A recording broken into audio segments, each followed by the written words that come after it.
పెద్ద ప్రమోషన్లో భాగంగా రామ్ చరణ్ గారికి ఈ మధ్య మనపు చిన్నప్పటి నుంచి ఉందా, సినిమా ఇండస్ట్రీలోకి వచ్చాక వచ్చిందా?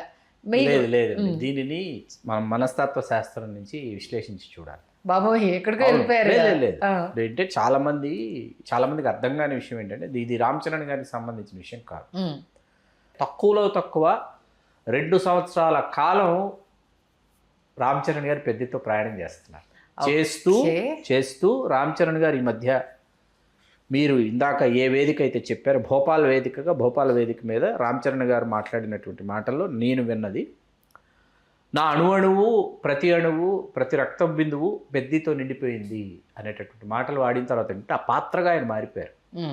మారిపోయిన తర్వాత ఏమిటంటే అన్ఫోకస్డ్ టాపిక్స్, అన్ఫోకస్డ్ పర్సన్స్, అన్ఫోకస్డ్ ఇన్ఫో ఏదైతే ఉందో, అన్ఫోకస్డ్ థింగ్స్ ఆల్సో, వాటి మీద ఏ విధమైనటువంటి ఆసక్తి ఉండదు ఎవరికి.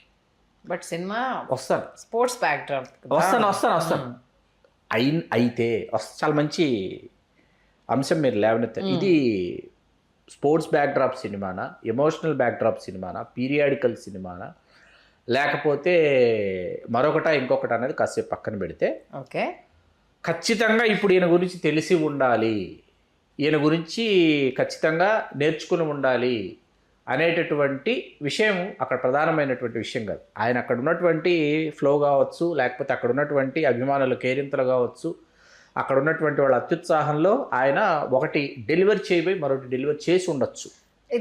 అగ్రి చేయొచ్చు. అన్ఫోకస్డ్.